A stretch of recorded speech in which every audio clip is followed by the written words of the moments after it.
In Indonesia, you can marry multiple wives, own your very own island, and sip on coffee. Made from poop. This is a country where traditions often outweigh the law, where a man can marry 4 wives and no one bats an eye. A place where the dead might live in your home for years, and dishes that smell like fermented durian are considered local delicacies. Welcome to Indonesia, the most unexpectedly bizarre paradise in Southeast Asia, where rules are bent and norms are redefined.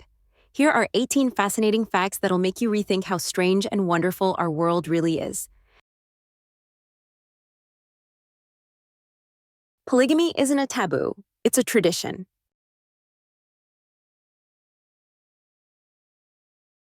In remote regions like Lombok or the highlands of Papua, having multiple wives isn't frowned upon. It's part of the cultural identity. While Indonesian law technically discourages polygamy, in many traditional communities, it remains a sign of status, wealth, and responsibility. Men who take several wives are usually respected figures, landowners, elders, or wealthy individuals. Each wife often has her own home, raises her own children, and tends her own land. For many, this isn't just accepted. It's a legacy passed down generations. Modern ideas are slowly changing perceptions in the cities, but in rural villages, polygamy is still deeply rooted. Many women are raised understanding that they may share a husband, and it's seen more as a communal responsibility than a tragedy. Even so, as media and education become more accessible, younger generations are beginning to question this way of life. Controversial or not, polygamy is still a vivid reflection of Indonesia's diverse cultural reality. So, if you had the choice, would you live deep in the forest with multiple wives or hide away on your own island? Owning an island isn't just for billionaires. Dream of escaping to your private island, away from alarms, traffic, and office deadlines? In Indonesia, this isn't just a fantasy for the elite. It's a reality for thousands of everyday people. With more than 17,000 islands, many still unnamed, Indonesia has more islands than any country on Earth. In regions like Raja Ampat, Maluku, or Flores, families actually live full-time on their own islands. They grow coconuts, catch fish, drink rainwater, and light their homes with solar power. There's no Wi-Fi, no grocery store, just waves, sand, and sunsets. It's a simple life, and strangely, no one talks about them. No viral TikToks, no travel vlogs, just people quietly living the island dream. In Indonesia, you don't need to be rich to own paradise, just in the right place at the right time. The spirit dolls of Toraja, keeping lost infants at home. In Tanah Toraja, a misty mountainous area with spiritual beliefs far removed from the modern world, there's a haunting custom. Babies who pass away too young aren't buried. Instead, their bodies are preserved inside wooden dolls that stay in the family home. These infants, who hadn't yet grown milk teeth, are believed to be too pure to belong to either the living or the dead. Their bodies are wrapped, dressed, and placed in handmade effigies. Parents treat them as if they never left, greeting them, sleeping beside them, even feeding them in silence. Years later, when the family can afford a proper spiritual send-off, the doll is laid to rest in sacred ancestral lands. To the outside world, it might seem eerie, but to the Torajan people, it's an act of eternal love. Manin, the festival of dressing the dead. In Toraja's highlands, death isn't the end. It's a long pause. Every few years, families open the tombs of their loved ones, clean the corpses, dress them in fresh clothes, comb their hair, and even pose for photos. This event is called Manene, the ceremony of returning, where the deceased are honored, not mourned. Families speak to them, celebrate them, and include them in rituals. It's a moment that blurs the line between the living and the dead, a powerful statement of ancestral connection. While it might shock outsiders to the Toraja people, it's a sacred act of remembrance and spiritual closeness. Kopi Luwak, the world's most unusual coffee. You might have heard of it, coffee made from beans that have been eaten and then excreted by civet cats. Kopi Luwak, or civet coffee, is among the rarest and most expensive brews in the world. The magic lies in the animal's digestive enzymes, which ferment the coffee beans and give them a smoother, less bitter taste. After being processed naturally, the beans are cleaned thoroughly, roasted carefully, and served as a luxury drink.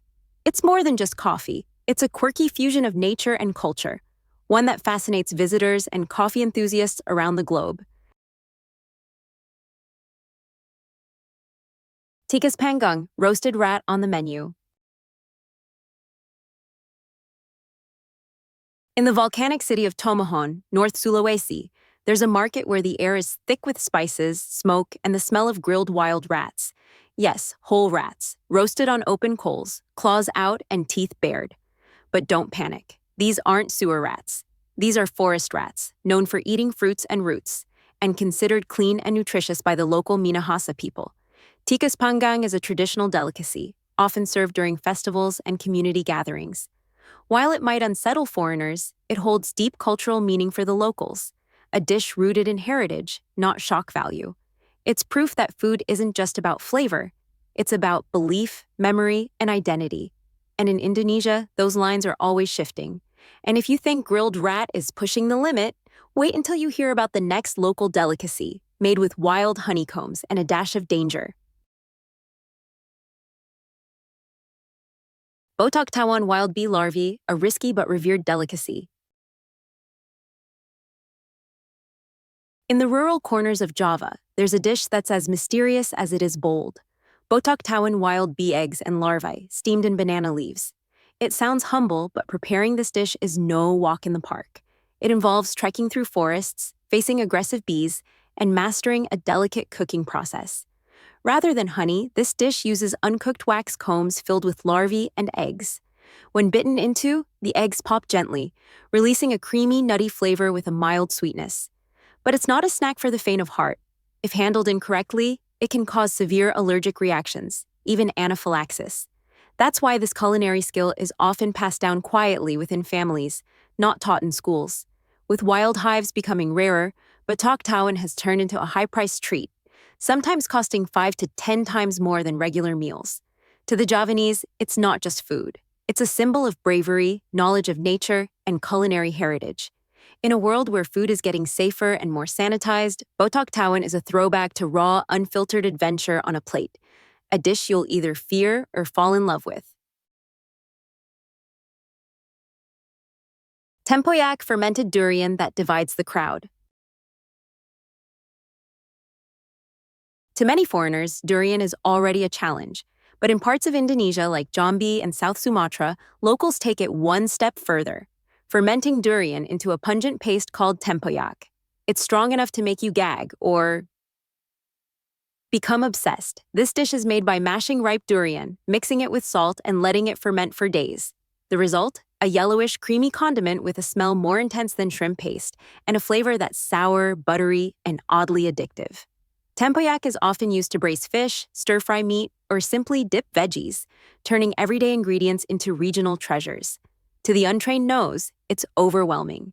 Yet many Western tourists who've braved it say it's the Southeast Asian version of blue cheese. Strange at first, unforgettable later. It's controversial, yes, but that's exactly what makes it iconic. In a world obsessed with safe and familiar flavors, tempoyak is a true sensory dare, one that separates the brave from the basic. Kopi Joss, coffee with a flaming twist. Ever seen someone drop a burning piece of charcoal into your cup of coffee? If not, head to Yogyakarta, where Kopi Joss, also known as charcoal coffee, is brewed right on the streets with a bang. Literally, a vendor pours hot, thick black coffee into a glass, then plops in a glowing red lump of charcoal fresh from the fire. The coffee bubbles furiously, steam erupts, and the entire street seems to pause. But this isn't just showmanship. The charcoal changes the flavor, giving the coffee a subtle smoky finish, cutting down on acidity and leaving a pleasant aftertaste of roasted earth. This unusual method was originally used by local laborers to relieve stomach pain and stay energized through the night. Today, it's a must-try street food experience for adventurous tourists and coffee lovers seeking something beyond their usual flat white. In a world where lattes are decorated like paintings and cold brew is bottled like perfume, Kopi Joss is gloriously primitive, and all the more unforgettable for it.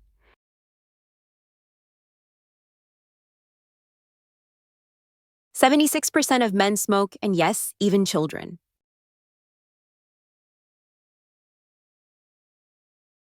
Here's a shocking fact. Indonesia has one of the highest male smoking rates in the world, with about 76% of adult men regularly lighting up. Even more alarming, some surveys have shown that 1 in 4 children have tried smoking, and viral photos of 8 or 9-year-old boys puffing away have stunned the global community. Despite efforts by the government to raise tobacco taxes, restrict advertising, and limit sponsorships, smoking remains deeply embedded in the country's culture. Cigarettes are cheap, easy to find, and socially accepted, from roadside coffee shops to family gatherings. Tobacco is a major economic pillar, making regulation a complicated balancing act between public health and national income. The battle continues between individual freedoms and collective responsibility, between cultural norms and global standards. Indonesia's tobacco culture might raise concerns, but it's also a powerful reflection of how deeply tradition and economy intertwine. Cave dwellers, ancient living in modern times. In the remote wilderness of Papua and the Maluku Islands, some communities still live in natural caves, a lifestyle preserved from prehistoric times. These limestone or volcanic caves serve as homes, gathering spaces, and places of worship. Inside, you'll find bamboo beds, open wood stoves, and ancient cave paintings that echo stories older than written history. Life here is completely unplugged. No phones, no internet, just sunlight, fire, and the rhythm of nature. People drink from mountain springs, hunt in the forest, and live in harmony with the land. Despite their simplicity, these caves stand as symbols of resilience and adaptation, holding strong as the world around them modernizes. Step into these caves and you step back in time, into a version of humanity that still exists, quiet and undisturbed. Trunyan, Bali's cemetery without graves. At the edge of Lake Batur in northeastern Bali lies the village of Trunyan, where funerals defy convention.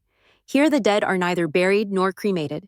Instead, they are laid out in bamboo cages at the base of a sacred tree, known as Taru Menyan. Strangely, there's no foul odor, even though the bodies are exposed. Locals believe the Taru Menyan tree, which translates to fragrant tree, releases a scent powerful enough to neutralize decay. The deceased are wrapped in cloth and placed gently under the tree, returning to nature over time. No tombstones, no mausoleums. Just a quiet merging of body and earth. To the Trunyan people, death is not something to hide. It's part of life, something to be acknowledged and accepted, as natural as the wind or rain. It's a hauntingly poetic custom, one that embodies a wild kind of beauty unique to Bali's spiritual roots.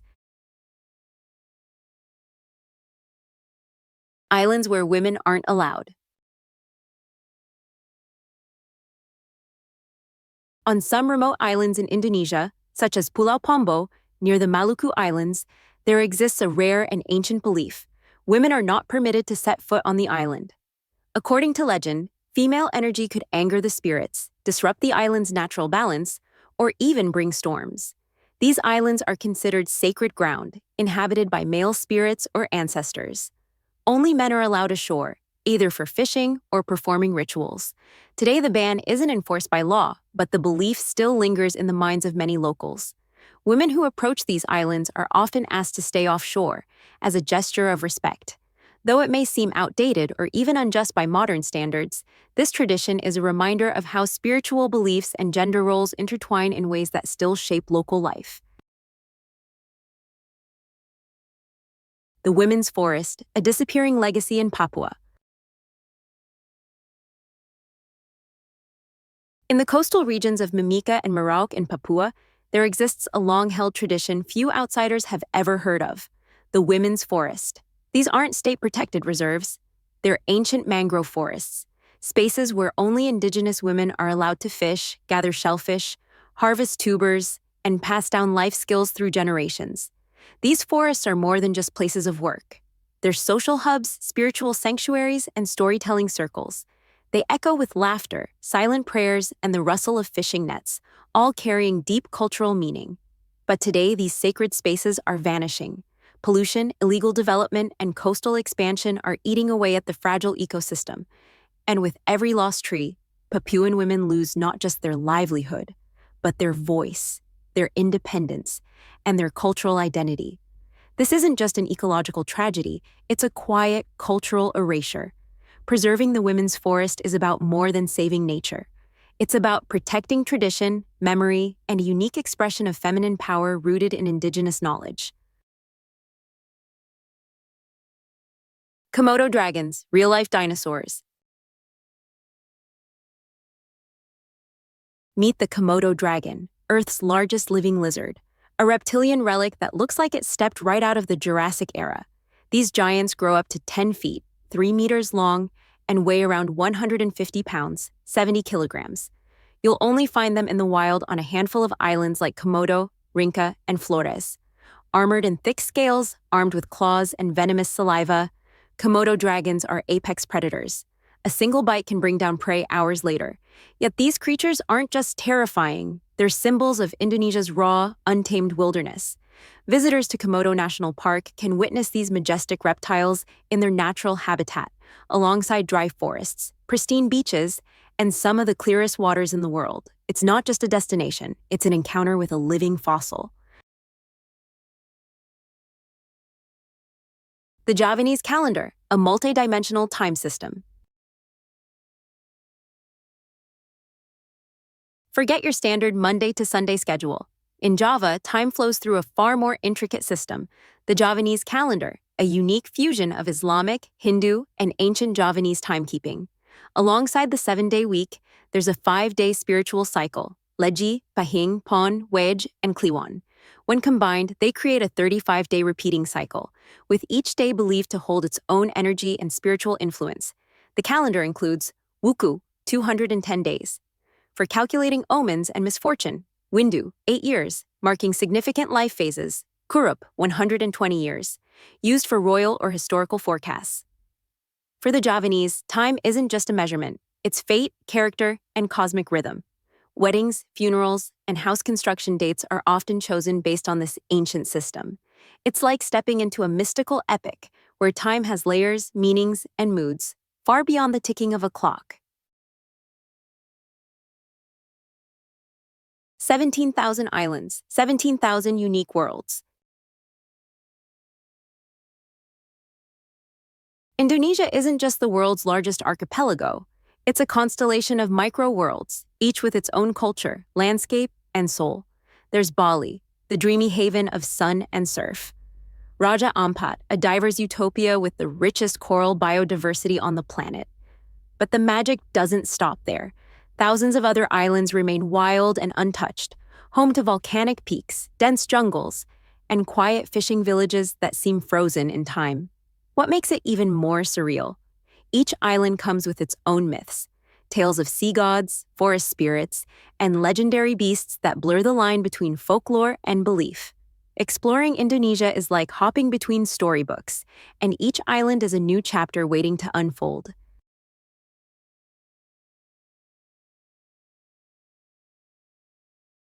Land of fire and giants, earthquakes, volcanoes, and corpse flowers.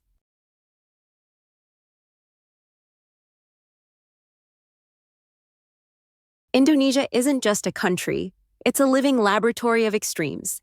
Straddling the collision zone of multiple tectonic plates, it boasts over 130 active volcanoes, the most of any country on Earth. But the intensity doesn't stop with lava and tremors. Here you'll find 3 time zones, countless microclimates, and some of the most biologically rich ecosystems anywhere on the planet. It's also home to the Rafflesia arnoldi, the world's largest flower, nearly a meter across, which smells like rotting flesh. Beauty and decay coexist here, side by side. It's a reminder that nature in Indonesia is both mesmerizing and wild beyond imagination. Indonesia is a realm where life and death, fire and bloom, earth and spirit all share the same breath. It's chaos and wonder in perfect balance. Indonesia is a land of contrast and enchantment, where every island tells a new story, every tradition unlocks a new perspective, and every encounter expands your view of what's possible in this world.